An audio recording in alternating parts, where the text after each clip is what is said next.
going to be pretty easy. So here we go. In physics, the I indicates motion in the x direction, J indicates motion in the y direction. If we had three-dimensional motion, then we would have K. If you work for NASA, you have I, J, K, and the variable T. That's what they call the fourth dimension. But for now, we're just doing two-dimensional motion. So this is x direction. This is y direction. They can also use chevrons. So a chevron, do you guys know what a chevron symbol is? Okay, so instead of this symbol like that, that's a chevron. It's going to be on the side. So you put a, well, you do it like that. Yeah, almost like a bracket. So I can say 3, 4, and then close it with a chevron. By the way, the little symbol that you see on top of A, I mean, I know over here they put arrowheads. I like to put little hats on them. It's the same thing. It doesn't matter. The little hats indicates that it is a vector. So what is the difference between a vector and a scalar? A vector has direction. A scalar is just magnitude. That's it. Cool or not cool? Okay. I can actually write vector A wherever I want. But if you want to be proper, I guess you can start it from the origin. And you see how this vector says 3i plus 4j? So how does it look? You start at the origin. This is my endpoint, or your starting point technically. And you go 1, 2, 3 to the right and 4 up. So I'm going to put a point at 3, 4. That's where it's going to terminate. And I'm going to put an arrowhead at that 3, 4. So it looks like this. And I actually do have arrowheads, so let me do an arrow. Let me use an arrow here. It's going to look like this, guys. There we go. Perfect. And that's it. That's how easy it is. What do you guys think? Yeah, it's not bad at all. So here's B. If I didn't want to express it like 3i plus 2j, notice those little hats on the I and j. I could say B is also and put a chevron, 3, 2. And I should have used negative, but no big deal. So I go over here. I'm going to put a point at the origin. And I'm going to put a point at 3, 2 to indicate where I terminate. 3, 2. And then I go to my little arrowheads. And I'm going to go ahead and, there it is. That's vector B. If you want to label them, you can. You can say that's vector A. And this one's vector B. If you have colored pencils, here's a good place to use them. And so what we're doing right now, guys, is like introductory physics. When you have a physics class, this is what they do. You've probably already done it in a summer camp or something. Does it look familiar to you guys? No? Oh, okay. So it depends. But if you're a freshman at the university, you'll definitely do this. And there it is. That's it. Let's see. The last one. It says, find the sum of A plus B. So how do you add vectors? Very simply, where the arrowhead is, you just put the endpoint of the other. So it's going to look like this. You see, well, okay. First, let's talk about components. You can add components. So I'm going to go ahead and write it. I'm going to do a neutral color. So I'm going to go A hat plus B hat, or vector A plus vector B, is equal to chevron. And I add my x components. 3 plus 3. What's that? 6. And then I go 4 plus 2. What's that? Oh, man. I should have done different numbers. You know what? Let me go ahead and put for next year to change my numbers. Change numbers. Because I don't like them being the same. Because, you know, because we're rookies. I want to have differentiate. Like, okay, anyways, don't worry. All right, so go to 6, 6, put a point. So that's where my sum vector of A plus B better terminate. It better.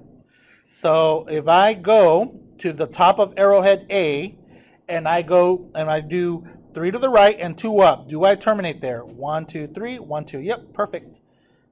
Let me go my arrowhead. There it is. This one, the red plus the blue, is A plus B. It doesn't have to be red plus blue. You could also do blue plus red. So check it out. The red one was what? 3, 4. So let's do 3, 4 from the blue one, from the blue dot at 3, 2. 1, 2, 3, 1, 2, 3, 4. Yep, it's the same. It's the same vector. Notice that the ones in red are parallel. The ones in blue are parallel. Do you guys notice that?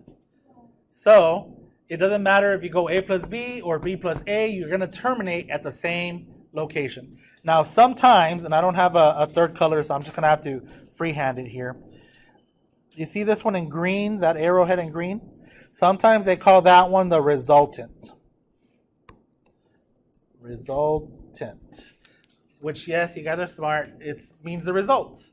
So that just means it's the end result of your two vectors added together. Is that clear, guys? Yeah, very basic. All right, I think we've cleared that up. Let's go to the next one. So in the next one, we have a whole bunch of vectors, guys, A, B, C, D, and X, Y, X, Y, X, Y, X, Y components. And they want me to find the vectors numerically and then find them graphically. Okay, so remember what we said a little while ago? You can add each component together, as long as they're like the i's all together, yeah, all the i's can go together, guys. So here we go. I'm just going to go vector A, 3, 4. Put your chevron. Vector B, -2, 4. Vector C, 3, 2. And vector D, 1, -1. When I add them all together, and I'm going to zoom in on this. Can I see them all? Yeah. If I go A plus B plus C plus D, I should get, I'm just going to add up the x components. 3 plus -2, I'm just looking at the x's, guys, or the i's. 3 plus -2 is 1. 1 plus 3 is 4. And then 4 plus 1, 5, comma. Let's look at the y components, or the j. 4 plus 4, 8, plus 2, minus 1, 9. So this is called my resultant. That's when you add them all up. And it doesn't matter the order. A plus B plus C plus D is the same as D plus C plus B plus A. It doesn't matter the order. Heck, you can even go B plus A plus C plus D if you're a mad person. Cool or not cool? Okay, so now they want me, I don't have 4 different colors of arrowheads, so I'm just going to freehand it. I'm going to go ahead and show A in red. I'm going to show B in blue. I'm going to show C in green. And I'm going to show D in black. Those are my 4 colors that I have access to immediately. And I'm going to start at the origin. I'm just going to go A plus B plus C plus D. Vector A is 3, 4. So start at 0, 0 and terminate at 3, 4. 3, 4. Here's my first. That's vector A. It's not super awesome because I didn't use the arrowhead feature. That's fine. Vector B is -2, 4. So I'm going to add it. So at the arrowhead of the red one, I'm going to do the blue one. So I'm going to go 2 to the left, 4 up. So let's see. 2 to the left, 4 up. 1, 2, 3, 4. You should be at 1, 8 where you terminate. Bam. That's vector B. I'm going to add vector C from the green one, or from the blue one where I terminated B. So let's see. 3 to the right, 2 up. 1, 2, 3, 1, 2. You should be at 4, 10. There is vector C. And then finally, vector D goes 1 right, 1 down.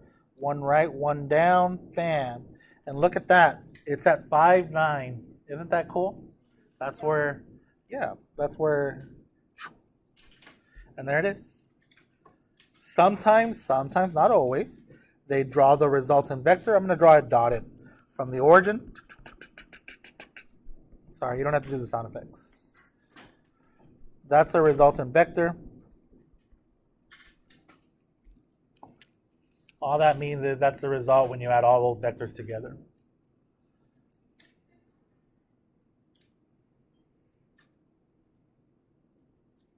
How are we feeling, guys? Not bad, right? Yeah. Eventually, it's going to get really cool because we're going to do 3-dimensional motion, and I think it's kind of fun. But yeah. So, anyways, let's continue. It says, let vector A have an initial point at 2, -5. So this is an ordered pair now. This is my start. Technically they call it an endpoint. I know it's. Ever since I was in high school, I've always been like, why do they call it an endpoint when it's a starting point? It's just a technicality, guys. And a terminal point at -2, -8. So this is where it terminates. That's why they call it a terminal point. That means end. That's where it ends. That's where my arrowhead is at. arrowhead. By arrowhead, I mean this guy. We cool? So I'm going to put a point at 2, -5. So I go to 2, -5, and I put a point, 2, -5, point. And then I'm going to put a point at -2, -8. So -2, -8, put a point. So I start at 2, -5, and I go towards -2, -8 with an arrowhead at -2, -8. So it's going to look like this. So there it is. That vector is vector A, so I'm going to label it vector A. And you're done. Let's see what else it wants. Determine the components of vector A. Okay, that means what is your I, what is your J. So go to your start. I'm going to do it in blue. So and you can, oh, bless you. Any two-dimensional vector, you can break it up into right triangles, X and Y direction, always. So check it out. How many times did I move to the left? 1, 2, 3. How many times? 4. So put -4. How many times did you move down? 3. -3. And if you want to be technical, you can put an arrowhead horizontally and an arrowhead vertically, so you can determine the direction of that vector. So I'm going to write A, and I'm going to break it down into my components. What is my X component? -4. What is my Y component? -3. You can write it in chevrons, or you can write it with I and J. -4I minus 3J. You can even say -4I plus -3J. And then put little hats on I and J to indicate it's a vector. That says I, right? J, there we go. How do we feel, guys? Yeah, and that's it. You're done with that. Okay. This right here with the absolute value looking type of thing, I mean, it's not absolute value, but it looks like it. That stands for magnitude. What is the magnitude of vector A? So take a guess. How do I find the magnitude of that red line? Notice that, remember we said earlier that all these can be right triangles. Yeah, perfect, Pythagorean Theorem. And when you guys get to physics and you have X motion and Y motion and they want the speed, you're going to do Pythagorean Theorem. It's the same thing, guys. So if I want the magnitude, I'm going to go double like that of your vector A equals square root -4 squared plus -3 squared. And 4 squared is 16, 3 squared is 9, 16 plus 9 is 25. The square root of 25 is 5. Now, there's another word. It doesn't come across at the high school level much, but you'll see it at the university. They also sometimes call this the modulus. So if you want to write that word down, you'll see it at the university. At the high school level, they just call it, what's the magnitude?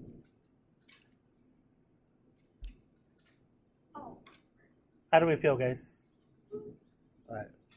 All right, let's continue. This is supposed to be you guys, right? All right, Chavez, but what about multiplying vector by some scalar? You just multiply it by 3. So my little vector here, it says -2, 1. So if I go to -2, 1, put a point there. And then here's my start point. So here's vector A. So if I tell you I multiply that by 3, isn't that just saying like taking vector A and multiplying it by 3? So 1, let's see, 1, 2, 1, 1, 2, 1, 1, 2, 3. Try 2. So there it is. That's my 3A. Where does it terminate? It looks like it's terminating at -6, 3. And sure enough, if I were to go 3 times -2, 1, this is vector A right here. That's what that is. You get -6, 3. See? So there it is. I'm showing 3 vectors in red. All those vectors are A. There's 3 of them. Or you can just do one giant vector. Bless you. I don't know if you sneezed or not. And then that's vector 3A, which you can see in the background. Hopefully, for good notes, you can see there's 3 of them in the bottom. bless you, that one big vector in blue is just 3 red arrowheads. Because it's 3 times that 1A, you know what I mean?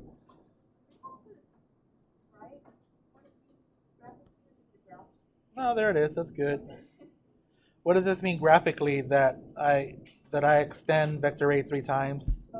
Multiply it by 3 times there.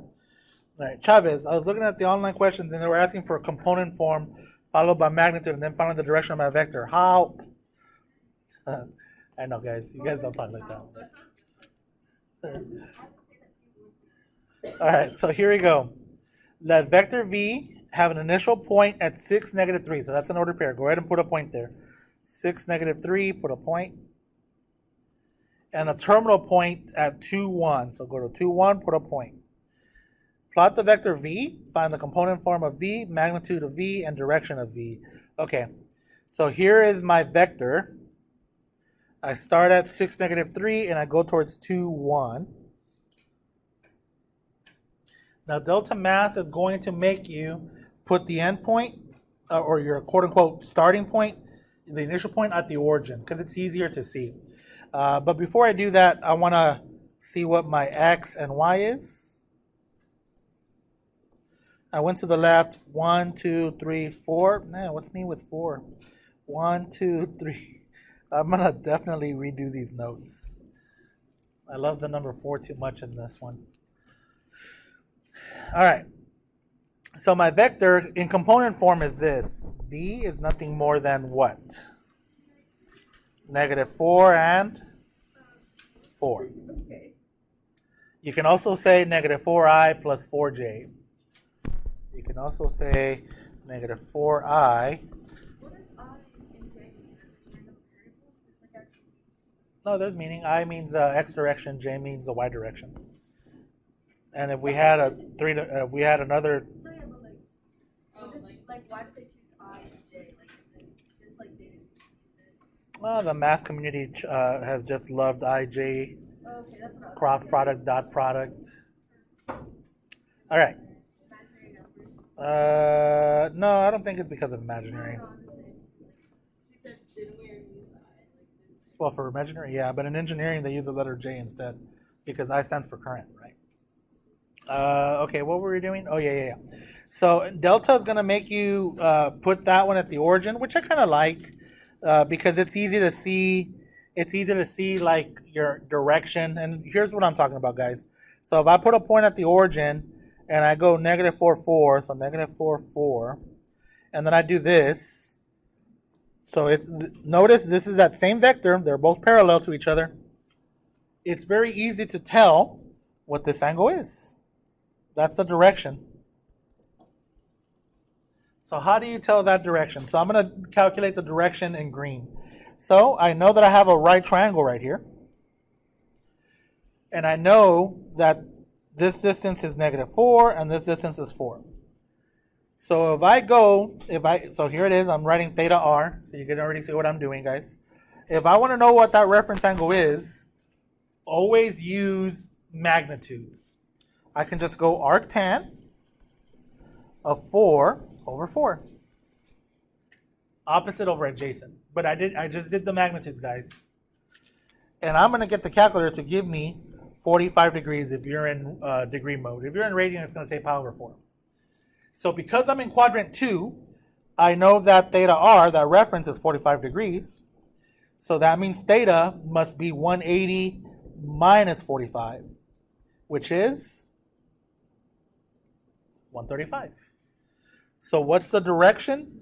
The direction is 135 degrees of this vector. Does that make sense? Yeah, that's it. You're done. Now, what is the magnitude? So here we go. I'm going to find the magnitude. Vector V. Magnitude equals square root -4 squared plus 4 squared. So we're going to get 16 plus 16. So square root of 32. Now 32 breaks down as 16 times 2, right? So 4 square root of 2 is the magnitude.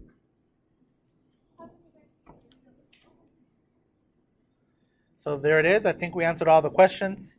There it is in component form. What's the direction? 135 degrees. Direction.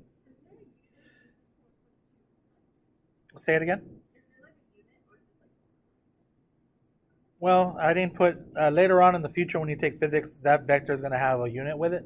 But right now, since our x and y axes are unitless, you can just say leave it like that. But later on, it will have a unit. How do we feel, guys? All right, that's it. That's all you're doing today. So log into Delta. There's 2 of them, 2 short quizzes. Take care of them, and we're done.